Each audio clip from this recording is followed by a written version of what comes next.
Hello बच्चों, welcome to Geometry Defence Academy. कैसे हो आप सभी? उम्मीद है सभी मस्त होंगे और मन लगा के अपनी प्रिपरेशन में लगे होंगे।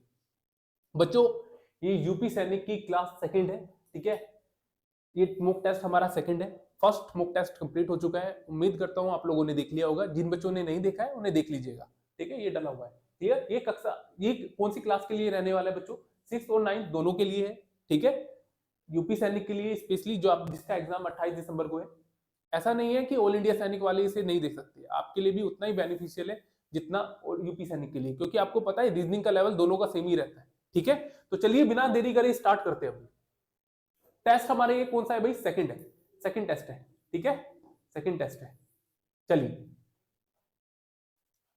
बच्चों, जो बच्चा लाइव कोर्स के थ्रू तैयारी करना चाहता है, घर बैठे तैयारी करना चाहता है, तो क्या करना है आपको? स्क्रीन पे दिए गए नंबर को डायल करके उनके रिगार्डिंग सारी इंफॉर्मेशन ले लेनी है, ठीक है। हमारी आपको लाइव क्लास लेनी है, टेस्ट सीरीज लेनी है, वीडियो कोर्स लेना है, स्टडी मटेरियल लेना है, जो भी आपको लेना है। अगर आपको उनके रिगार्डिंग कोई भी जानकारी चाहिए, इस नंबर पे कॉल कीजिए और सारी इंफॉर्मेशन ले लीजिए।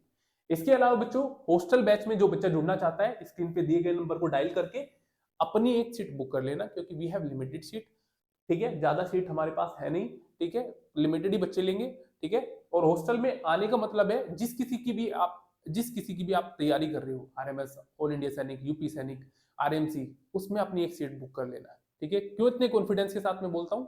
क्योंकि 24/7 आवर्स आपके साथ टीचर रहता है। आपकी हर एक कमियों को देखा जाता है, उस पर वर्क किया जाता है और उसे सुधारा जाता है, ठीक है।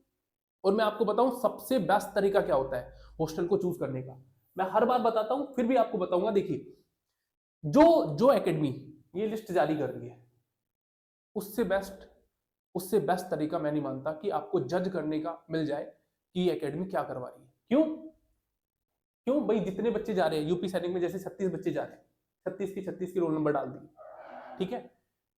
कक्षा 6 में, 9th में 13 बच्चे जा रहे हैं, 13 के 13 बच्चों की लिस्ट जारी कर दी। ऑल इंडिया सैनिक में 54 बच्चे जा रहे हैं, 54 की लिस्ट डाल दी।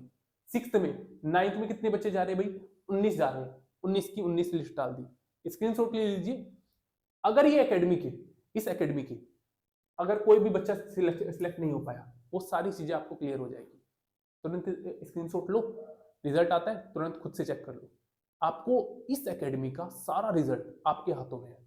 सारा रिजल्ट इस एकेडमी में जितने बच्चे जा रहे हैं एग्जाम देने के लिए, चाहे ये होशियार हो, कमजोर से कमजोर बच्चे को डाला हुआ है, सबकी सबकी लिस्ट डाली हुई है, ठीक है, सबकी, ठीक है। आप चेक कर सकते हो कि वो बच्चा का सिलेक्शन हुआ है या नहीं हुआ है, ठीक है। और मुझे नहीं लगता इससे बेस्ट तरीका पेरेंट्स को मिल जाए, कहीं भी मिल जाए। अगर ये हर एकेडमी करने लग जाए ना, हर एकेडमी करने लग जाए, विश्वास करो, एक एजुकेशन की फील्ड में एक अलग ही रिवॉल्यूशन होगा, एक अलग ही लहर होगी, जहां आपके बच्चे पे एक्चुअल में वर्क किया जाएगा, ठीक है। ऐसा नहीं कि आपका एडमिशन लेते वक्त कुछ और बोल दिया और एंड में देखा तो रिजल्ट जीरो। हम तो करवा देंगे, हम तो सिलेक्शन करवा देंगे, आरएमसी में हो जाएगा, आरएमएस में हो जाएगा, ऑल इंडिया सैनिक में हो जाएगा, और एंड में क्या मिलता है? जो आपका बच्चा सीख के गया था वो भी नहीं आपके बच्चे को आता, खत्म हो जाता है, ठीक है।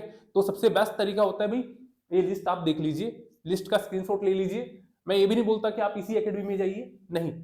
अगर आपको लगता है इस एकेडमी में दम है और आपको लगता है कि इस एकेडमी से बच्चों का सिलेक्शन हो रहा है, तो आप आइए, अदरवाइज आपका ही डिसीजन है, ठीक है। क्लियर? तो चलिए बच्चों, चलिए आज का जो हमारा चैप्टर रहेगा, डेट इज, आज का जो हम मॉक टेस्ट करने वाले हैं वो करने वाले हैं एनोलॉजी पे, ठीक है। एनोलॉजी आज का जो हमारा चैप्टर रहेगा, डेट इज एनोलॉजी। एक्चुअल में ये कितने टाइप की होती है बच्चों? 4 टाइप में होती है। मैंने 4 पार्ट में डिवाइड कर रखा है। पहला पार्ट कौन सा होता है हमारा? English base. दूसरा होता है हमारा जीके बेस। तीसरा होता है हमारा लेटर बेस। और चौथा होता है हमारा number base. Clear? English base और जीके बेस, इसमें आपको ज्यादा कुछ करना नहीं है, केवल आपको चीजें लर्न करनी है। जैसे इंग्लिश में आपको एंटो सिनोनियम्स आपको पूछा जाएगा, एंटोनियम्स दे दिया या सिनोनियम्स दे दिया, उसी के बिहाफ पे आपके क्वेश्चन बनेंगे। जीके बेस में आपको जीके के क्वेश्चन पूछे जाएंगे। जीके के क्वेश्चन ऐसे नहीं पूछे जाएंगे। कई बच्चों को लगता है कि सर जीके के क्वेश्चन कैसे आएंगे, कैसे करें हम लर्न, जीके तो बहुत सारी होती है। नहीं, लिमिटेड पूछा जाता है। कैसे? जैसे मेजरमेंट डिवाइस आपसे पूछ लिया, मैंने स्टडी पूछ ली, मैंने बोल दिया फोबिया क्या होता है, ठीक है, मैंने बोल दिया एनिमल्स की बेबी नेम क्या होते हैं, ठीक है, मैंने आपसे पूछ लिया जहां एनिमल्स रहते हैं उनके उसके प्लेस को क्या बोला जाता है, ठीक है। ये सारी चीजें आपको लर्न होना चाहिए, ठीक है। आप जीके बेस्ड वाले क्वेश्चन में ज्यादातर मैं देखता हूं कि ऑफलाइन वाले बच्चे और ऑनलाइन वाले बच्चे ना इसी में मार्क आते हैं। विश्वास करो, अगर आप ये टॉपिक कर लेते हो तो आपका जीके बेस कभी गलती नहीं होगा। केवल लिमिटेड होता है, जैसे कौन से मेजरमेंट डिवाइस, फोबिया, स्टडी, ठीक है, और दूसरा एनिमल्स की बेबी नेम, उनकी आवाज, बेबी नेम हो गया, जो जहां रहता है उसी की प्लेस, ठीक है, वो लर्न होना चाहिए आपको, ठीक है। लगभग उतना कर लीजिए, आपका काम बन जाएगा, ठीक है। अब बात आती है लेटर वाली की। लेटर वाले बेहद इजी होते हैं। मैंने कोडिंग डिकोडिंग में जितने आपको कॉन्सेप्ट बताए, क्रॉस पैटर्न होता है, लेटर को रीयूज करके बनाया जाता है, ठीक है, ये सारे पैटर्न लेटर वाले में आ जाते हैं। सारे pattern, cross pattern, plus minus वाला पैटर्न, ठीक है, डिफरेंस पैटर्न हो जाता है, ठीक है, लेटर को रीयूज करने वाला पैटर्न हो जाता है। ये सारे जो मैंने कोडिंग डिकोडिंग में पिछली क्लास में करवाए, वो सारा कॉन्सेप्ट इसके अंदर आ जाएगा, ठीक है। अब बात कर लेते हैं नंबर बेस की। नंबर बेस के लिए मैं आपको बता रहा हूं, नंबर बेस के लिए एटलीस्ट आपको 20 तक तो क्यूब लर्न होना चाहिए, क्यूब लर्न होना चाहिए, और आपको 50 तक स्क्वायर लर्न होना चाहिए। Not only reasoning but also आपको मैथ्स में भी हेल्प करेगा, ठीक है, आपको मैथ्स में भी हेल्प करता है, ठीक है। तो ये लर्न कर लीजिए, इसमें कोई नुकसान नहीं है, आपका बेनिफिट ही होगा, आपकी मैथ्स की कैलकुलेशन को बूस्ट करेगा वो, ठीक है। क्योंकि उसमें ना नंबर बेस वाले क्वेश्चन में ना आपको नंबर से खेलना होता है। मल्टीप्लाई कर दिया, क्यूब या स्क्वायर के आसपास की वैल्यू दे दी, ठीक है, वो सारी चीजें आपको देख लेनी पड़ेगी, ठीक है। चलिए आप क्वेश्चन की हेल्प से समझ लेते हैं कि क्वेश्चन कैसे कैसे आता है और क्वेश्चन को आपको कैसे डील करना है। चलिए हमारा आज का फर्स्ट क्वेश्चन देख लेते हैं। जैसे फर्स्ट क्वेश्चन कौन सा है भाई? फर्स्ट क्वेश्चन, एक सेकंड में दूसरा पेन ले लेता हूं, ठीक है। फर्स्ट क्वेश्चन क्या है? एनीमोमीटर, विंड, ओडोमीटर का क्वेश्चन रिलेशन आपको क्वेश्चन मार्क से लगाना है। ध्यान रखिए एनोलॉजी में जो होता है ना, फर्स्ट का रिलेशन सेकंड से लगा देना है और थर्ड का रिलेशन फोर्थ से लगा देना है। पर कभी कभी क्या होता है कि कभी कभी फिगर वाले क्वेश्चन या किसी और क्वेश्चन में भी, नंबर बेस वाले क्वेश्चन में हमारा फर्स्ट का रिलेशन सेकंड से नहीं बनता है। तब आपको क्या करना है, फर्स्ट का रिलेशन आप थर्ड से भी लगा सकते हो।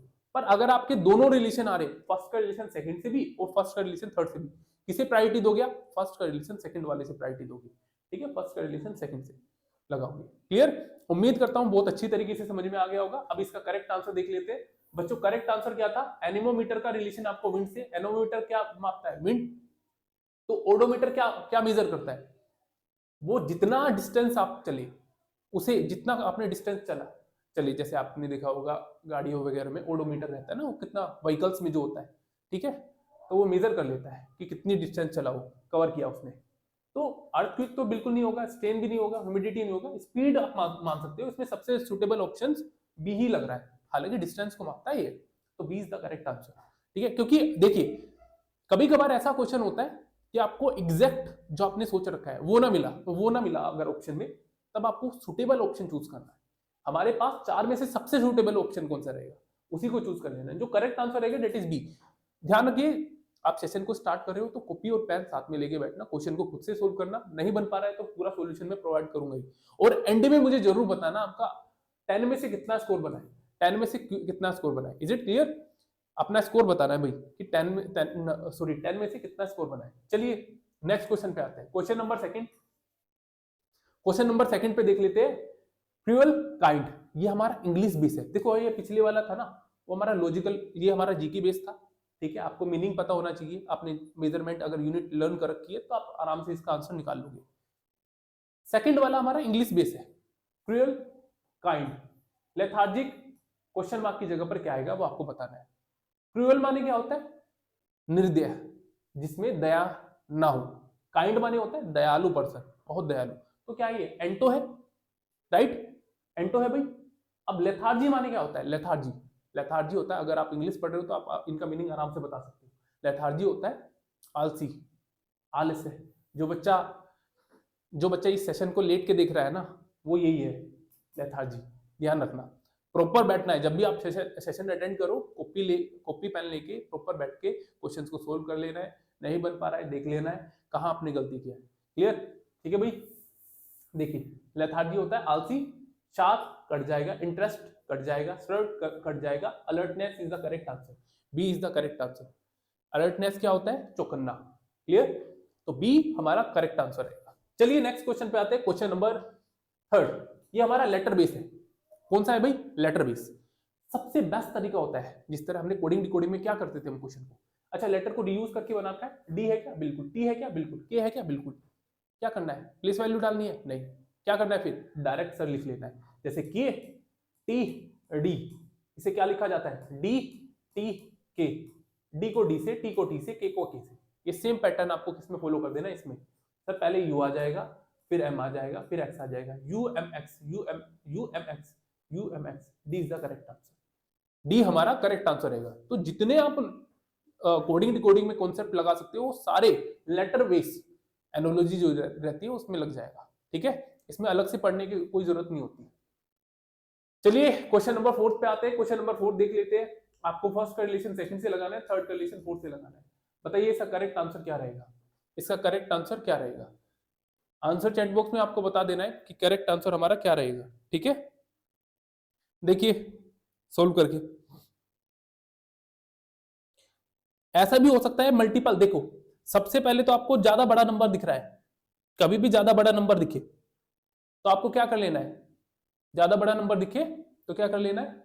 मल्टीप्लाई कर रखा है, वरना नॉर्मल डिफरेंस पे जाना है। ठीक है, नॉर्मल डिफरेंस पे जाना है। ठीक है भाई,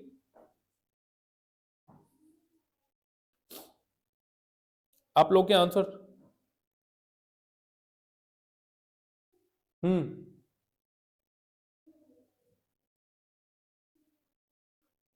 देखिए देखिए इसका करेक्ट आंसर क्या रहेगा?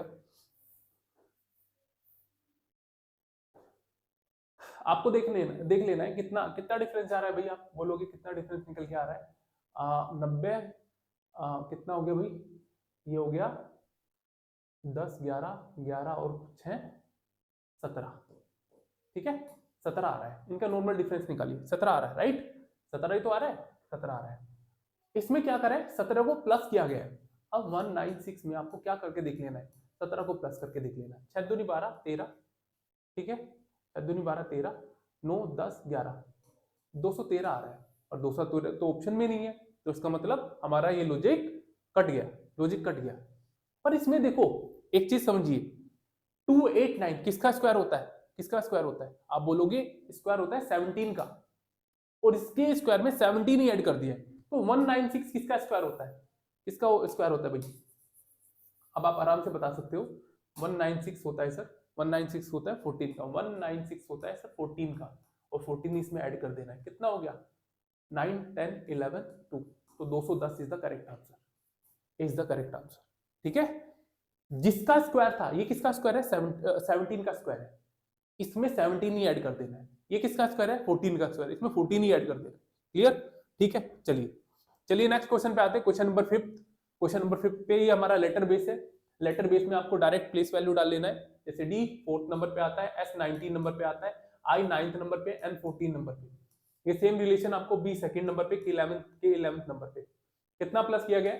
+5 किया गया। कितना प्लस किया गया? सॉरी माइनस किया गया। इसमें तो माइनस किया गया। कितना माइनस किया गया सर? -5 किया गया। इसमें +5 करना है और इसमें -5 कर देना है। 5 प्लस के 2 कितना होता है? 7, और 7 पे क्या आता है जी? 11 में से -5 किया आपने, कितना हो गया? 6, और 6 पे क्या आएगा? F। तो जी F is the correct answer. कौन सा ऑप्शन हो जाएगा? D is the correct answer. ठीक है, जिन बच्चों ने डी दिया है उन सभी का करेक्ट है। ठीक है, जिन बच्चों का डी है उन सभी का करेक्ट है। Very good. चलिए नेक्स्ट वाला देखिए, क्वेश्चन नंबर 6। क्वेश्चन नंबर 6 का देख लेते हैं। ठीक है, ठीक है, क्वेश्चन नंबर 6 पे आते हैं। क्वेश्चन नंबर 6 ये हमारा जीके बेस क्वेश्चन है। लॉजिकल बेस भी आप बोल सकते हो। लॉजिकल बेस जीके बेस एक में आ जाता है। क्लियर? देखिए बी हाइव। बी हाइव क्या होता है? मधुमक्खी का छत्ता। तो बी जो मधुमक्खी होती है तो कहाँ रहती है? बी हाइव में रहती है, मधुमक्खी के छत्ते में रहती है। अच्छा डॉग किस में रहता है? आप बोलोगे डॉग सर स्टेबल में तो हॉर्स रहता है। ठीक है, करेक्ट आंसर कौन सा रहेगा, कहना। ठीक है, कौन सा रहेगा, ए इज द करेक्ट आंसर। ठीक है, ठीक है भाई, ए हमारा करेक्ट आंसर रहेगा। चलिए अब क्वेश्चन नंबर 7 पे आते हैं। 7 का बताइए करेक्ट आंसर कौन सा रहेगा। ठीक है, 7 का करेक्ट आंसर कौन सा रहेगा, आंसर दीजिए फटाफट।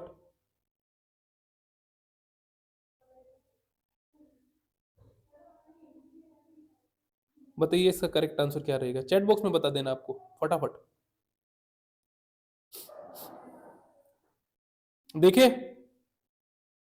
इसमें आपको बताना है बिहार का रिलेशन आपको पटना से लगाना है, मध्य प्रदेश का रिलेशन आपको क्वेश्चन मार्क की जगह पर क्या आएगा वो आपको बताना है। बहुत ही सिंपल, बहुत ही आसान क्वेश्चन है। बताइए करेक्ट आंसर क्या रहेगा। ठीक है, इसका करेक्ट आंसर क्या रहेगा। देखिए, आप बोलोगे बिहार की कैपिटल क्या है सर, पटना। अच्छा, मध्य प्रदेश की कैपिटल क्या रहेगी, इंदौर नहीं, मसूर नहीं, Shimla. Correct answer Bhopal. B is the correct answer, B हमारा करेक्ट आंसर रहेगा। ठीक है भाई, बी हमारा करेक्ट आंसर रहेगा। क्वेश्चन नंबर 8 पे देख लेते हैं, क्वेश्चन नंबर 8 का करेक्ट आंसर क्या रहेगा। क्वेश्चन नंबर 8 में बोला हुआ है, क्वेश्चन नंबर 8 में बोला है 5431 का रिलेशन आपको 13 से लगाना है। 6201 से का रिलेशन क्वेश्चन मार्क की जगह पर क्या आएगा वो आपको बताना है। बताइए इसका करेक्ट आंसर क्या रहेगा। कैसे क्वेश्चन को करना है, ये क्वेश्चन कैसे करना है, बहुत बड़ा नंबर दे रखा है, नंबर दूसरे वाला बहुत छोटा दे रखा है। देखिए ये तो डिवाइड होगा, ये तो डिवाइड किया होगा किसी नंबर से, या आप देखिए देख सकते हो डिजिट सम होगा। जैसे 5 और 4 कितना हो गया 9, प्लस का 1 10, 10 और 3 13। ठीक है, क्या कर दिया, इनकी डिजिट को सम करके लिख दिया। इसी तरह 6201 का आपको बताना है कि क्या लिखा जाएगा। आप बोलोगे सर इसका भी डिजिट सम कर दीजिए, कितना होता है 6 प्लस के 2 8, 1 9, क्या आ जाएगा 9। D is the correct answer, D हमारा करेक्ट आंसर रहेगा। ठीक है, चलिए क्वेश्चन नंबर 9 पे आते हैं। क्वेश्चन नंबर 9 का देखिए, क्वेश्चन नंबर 9 का क्या करेक्ट आंसर रहेगा।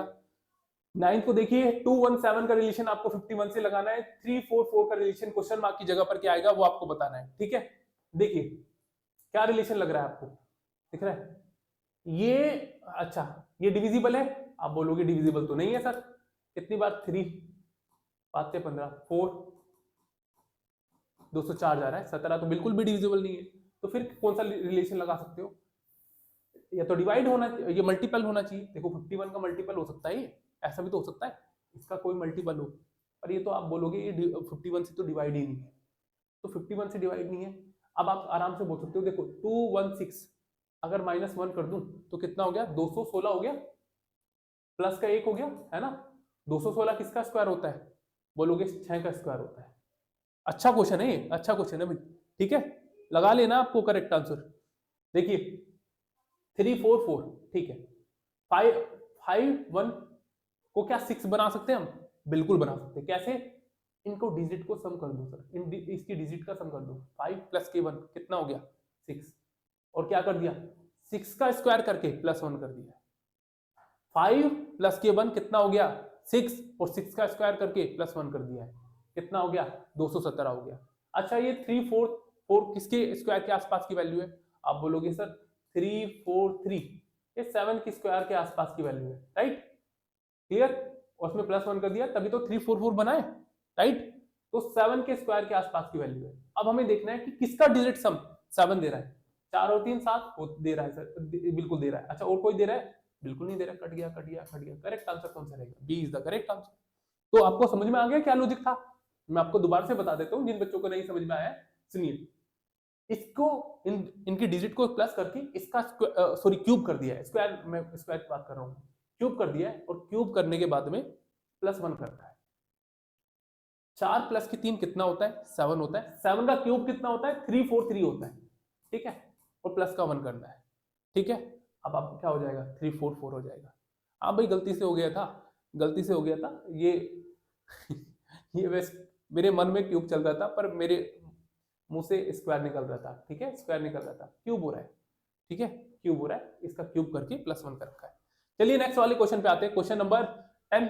क्वेश्चन नंबर 10 का देखिए करेक्ट आंसर क्या रहेगा। पिग का रिलेशन आपको क्वेश्चन मार्क से लगाना है, लोयन का रिलेशन जिस तरह लोयन का रिलेशन कब से लगाओगे आप, ठीक है।